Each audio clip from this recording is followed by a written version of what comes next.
రక్షకుడును విమోచకుడునైన యేసుక్రీస్తు పరిశుద్ధ నామం పేరిట మీ అందరికీ వందనాలు తెలియజేస్తూ ఈ ఉదయకాల సమయంలో దేవుడు క్రీస్తు యేసునందు మహిమలో మిమ్మల్ందరినీ దీవించి ఆశీర్వదించి వర్ధిల్ల చేయునుగాక. ఆమేన్. విశేషమైన తన కృపచేత దేవుడు నింపి మిమ్మల్ని నడిపించునుగాక. ఆమేన్.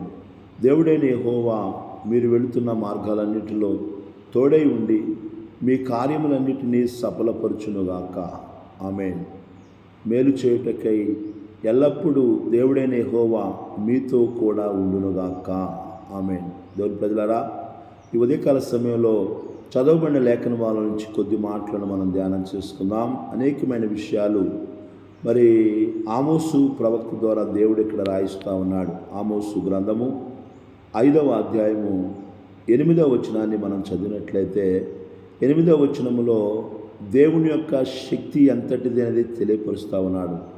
ఆయనే సమస్తాన్ని సృష్టించిన వాడని, ఆయనే మరి కారు చీకటిని ఉదయముగా మార్చువాడని, పగటిని రాత్రి చీకటి వలె మార్పు చేయువాడని, అలాగే సముద్రములను పిలిచి వాటిని భూమి మీద పొర్లి పార చేయువాడు ఆయనే. ఎంతో శక్తివంతమైన వాడు దేవుడు అనే విషయాలు ఇక్కడ ఆమోసు ద్వారా దేవుడు తెలియపరుస్తూ ఉన్నాడు.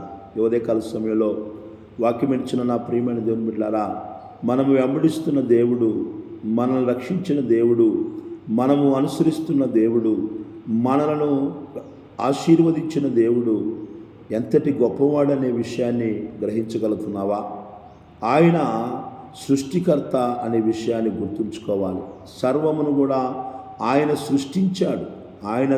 ఆయన మూలముగానే సమస్తము కూడా కలిగింది. ఆయన లేకుండా ఏదియూ కలగలేదనే విషయాన్ని మనం గుర్తుంచుకోవాలి.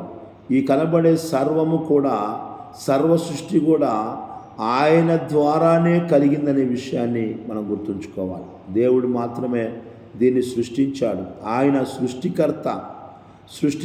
అదేవిధంగా ఇక్కడ తెలియజేస్తున్న మాట, కారు చీకటిని ఉదయంగా మార్చువాడు. దేవుడు మార్చివేసేవాడు, పరిస్థితులను మార్చివేసేవాడు. చీకటికరమైన పరిస్థితులను వెలుగుమయంగా మార్చగలిగిన దేవుడు. ఈ ఉదయకాల సభ్యులు గమనించండి. గత కొన్ని దినాల నుంచి మన దేవుడు మార్చువాడనే విషయం గురించి మనం ధ్యానం చేస్తూ ఉన్నాం. దేవుని బిడ్డలారా, మరి సేనాదయంలో పట్టిన వాడిని ఎవడు మార్చలేకపోయాడు, ఎవడు బాగు చేయలేకపోయాడు. ప్రభు వాడిని బాగు చేశాడు, వాడి జీవితాన్ని మార్చివేశాడు. అదేవిధంగా సమరయ స్త్రీని కూడా దేవుడు తన జీవితాన్ని మార్చివేసినట్లు మనం చూస్తూ ఉన్నాం. బైబిల్ గ్రంథంలో కూడా ఈరోజు కూడా ఒక వ్యక్తిని మనం జ్ఞాపకం చేసుకున్నట్లయితే, ప్రభువైన యేసుక్రీస్తు వారు ఈ లోకానికి ఎందుకు వచ్చాడంటే, చెడిపోయిన ప్రతి దానిని కూడా మార్చడానికి ఆయన వచ్చాడు, బాగు చేయడానికి వచ్చాడు ఆయన అనే విషయాన్ని మనం గుర్తుంచుకోవాలి. లూకాసు వార్త 19వ అధ్యాయంలో మనం చూసినట్లయితే 19వ అధ్యాయము 8వ వచనం మనం చూసినట్లయితే, జక్కయ్య నిలవబడి, ఇదిగో ప్రభువా, నా ఆస్తిలో సగము బేదలకు ఇచ్చుచున్నాను. నేను ఎవని వద్దనైనను అన్యాయముగా దేనినైనా తీసుకుని నెల్లా అతనికి 4 గంతులు మరలా చెల్లించునని ప్రభుతో చెప్పాను. దేవుని బిడ్డలారా గమనించండి, జక్కయ్య గురించి ఇక్కడ రాయబడతా ఉంది. ప్రభువైన యేసుక్రీస్తు వారు జీవిస్తున్న కాలంలో మరి రాయబడిన సంభవము, జరిగిన ఒక సంభవము. జక్కయ్య నిలవబడ్డాడు. ఎక్కడ నిలబడ్డాడంటే ప్రభు దగ్గర నిలబడ్డాడు. యేసు ప్రభు దగ్గర నిలబడి, నా ఆస్తిలో సగభాగము బేదలకు ఇచ్చుచున్నాను. దేవుని బిడ్డలారా, జక్కయ్య అన్యాయస్తుడు, అక్రమకారుడు, దేవుని పాపి అయిన మనిషి. ఈ పాపి అయిన మనిషి ఎప్పుడు కూడా తన డబ్బులను సమకూర్చుకోవాలి, మోసము చేసి డబ్బులు సంపాదించాలి, డబ్బులు సమకూర్చుకోవాలి, దీపం ఉండగానే ఇల్లు చక్కబెట్టుకోవాలి అనే సామెత కొంతమంది కలిగి ఉంటారు. దీనికోసమని వయసు ఉండగానే, అవకాశాలు ఉండగానే, సమయం ఉండగానే సమకూర్చుకోవాలని ఒక ఆశ, ఆలోచన చాలామంది జీవితాల్లో ఉంటుందండి. ఈ జక్కయ్య కూడా తను ట్యాక్స్ కలెక్టర్గా ఉన్నాడు కనుక ఎంత సంపాదించుకోగలనో దానిని సంపాదించుకున్నాడు, సమకూర్చుకున్నాడు. న్యాయంగా సంపాదించింది కాదు, అన్యాయంగా సంపాదించాడు. ఆనాడు మరి మరి సుంకరులు, మరి ట్యాక్స్ కలెక్టర్లు యూదుల మీద భారభరితమైన పన్నులు వేసి వసూలు చేసేవాళ్ళు.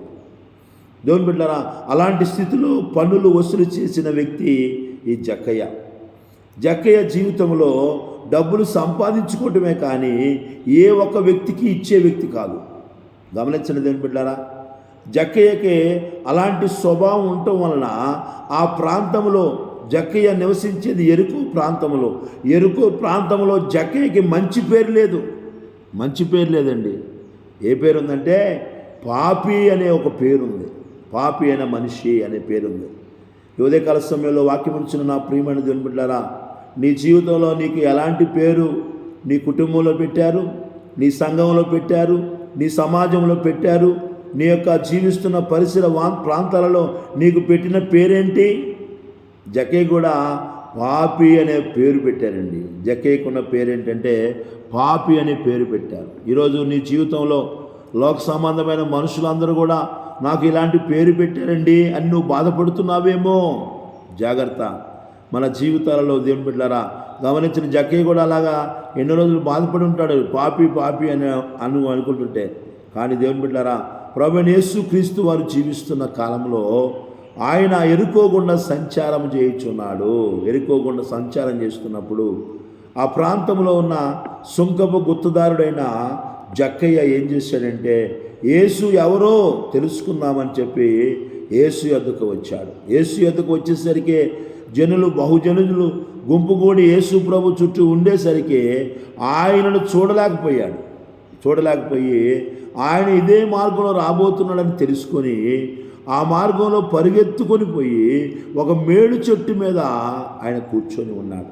ఎందుకంటే యేసు ప్రభుని చూడాలి, ఆయన ఈ ప్రాంతంలో రాబోతున్నాడని తెలుసుకొని వెళ్ళిపోయి మేడు చెట్టు మీద కూర్చున్నాడు. యేసు ప్రభు ఆ జనసమూహం నుంచి బయలుదేరి వస్తూ ఆ మేడు చెట్టు దగ్గరికి రాగానే తల పైకెత్తి, జక్కయ్య త్వరగా దిగిరమ్ము అన్నాడు. యేసు ప్రభు ఎప్పుడైతే ఆ మాట పిలిచాడో సంతోషముతో ఆ మేడు చెట్టు నుంచి దిగి యేసు ప్రభుని తన ఇంటిలో చేర్చుకున్నాడు. దేవుని బిడ్డలారా, ఆయన చుట్టూ ఉన్న బహుజన సమూహాలు యేసు ప్రభు జక్కయ్య ఇంట్లోకి వెళుతుంటే, జక్కయ్యతో కలిసి నడుస్తుంటే వాళ్ళు చెప్పిన మాట ఏంటి తెలుసండి? పాపి అయిన ఈ మనుషుని యొద్ద బస చేయ వెళ్ళుచున్నాడని చాలా సనుగుకుంటారంట. ఈ ఉదయకాల సమయంలో సనుకునే బ్యాచ్ ఎక్కువైపోతుంటుందండి.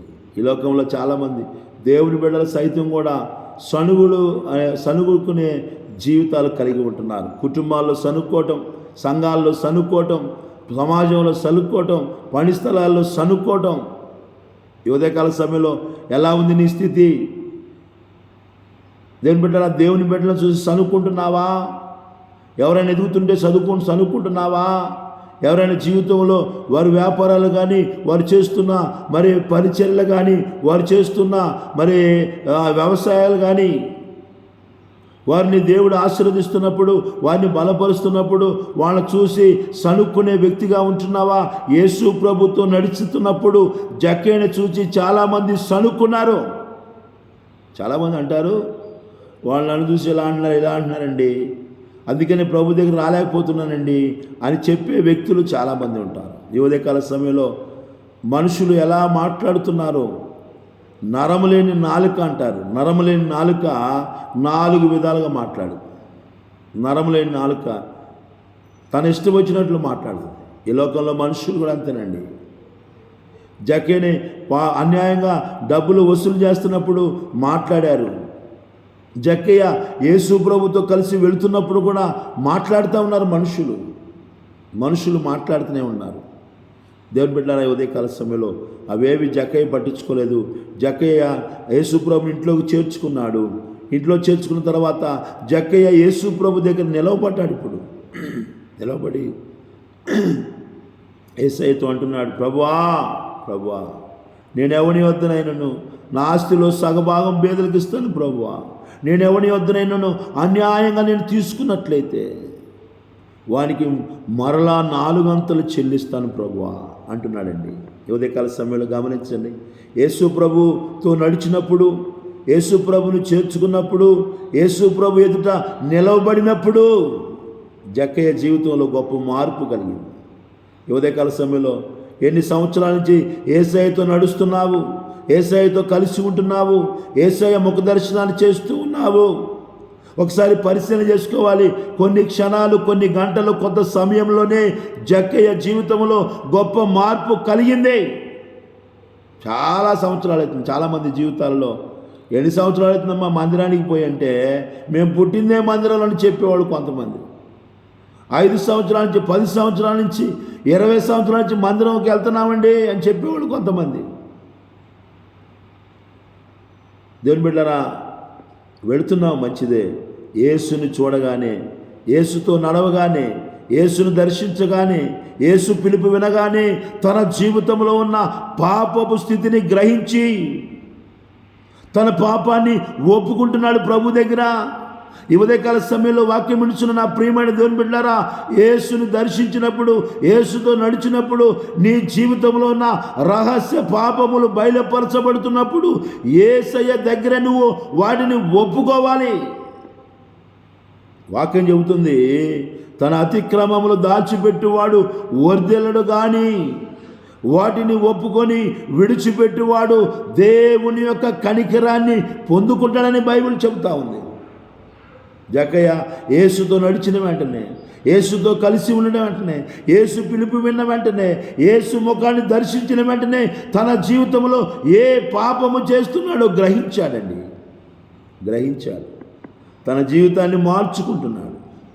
ఉదయకాల సమయంలో దేవుని బిడ్డలారా, ప్రభువైన యేసుక్రీస్తు వారి లోకానికి ఎందుకు వచ్చాడంటే, చీకటిలో, పాపములు, అంధకారములు, అక్రమములు, అన్యాయములు జీవిస్తున్న ప్రతి ఒక్కరి జీవితాలను మార్చుట కొరకే వచ్చాడు.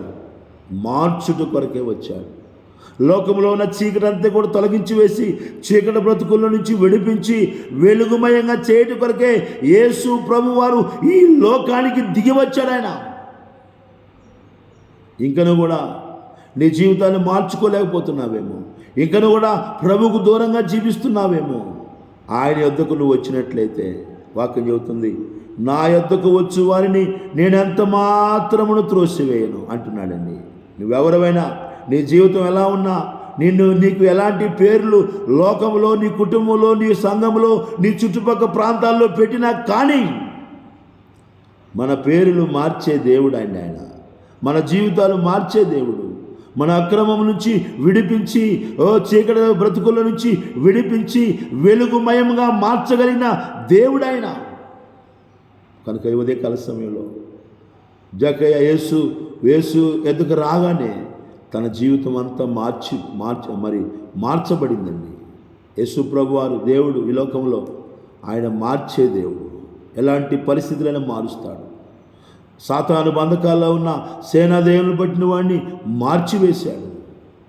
పాపపు స్థితిలో జీవిస్తున్న ఆ యొక్క వ్యభిచార బ్రతుకులో బ్రతుకుతున్న సమరయ స్త్రీ యొక్క జీవితాన్ని మార్చివేశాడు.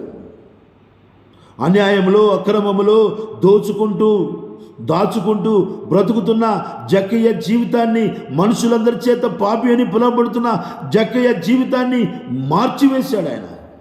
ఈరోజు నువ్వు ఎట్లాంటి స్థితిలో వెళ్తున్నావు నాకు తెలియదు. ఏ స్థితిలో ఉన్నా కానీ మార్చగలిగిన దేవుడు ఆయన. మార్చివేసి నీ జీవితానికి ఒక విలువ కలుగజేసి నిన్నొక ఆశీర్వాదకరమైన స్థితిలో ఉంచి బలపరిచే దేవుడు. కనుక అటువంటి దేవుని వద్దకు నువ్వు వచ్చినప్పుడు నిశ్చయంగా ఆయన నీ జీవితంలో గొప్ప మార్పు కలుగజేస్తాడు. అటువంటి కృపను, ధన్యతను ప్రభు ప్రతిబిడ్డకు దయచేయను గాక. దేవుడి కొద్ది మాటలు మనందరి వినికిల్లో దీవించి ఆశీర్వదించును గాక. ఆమేన్.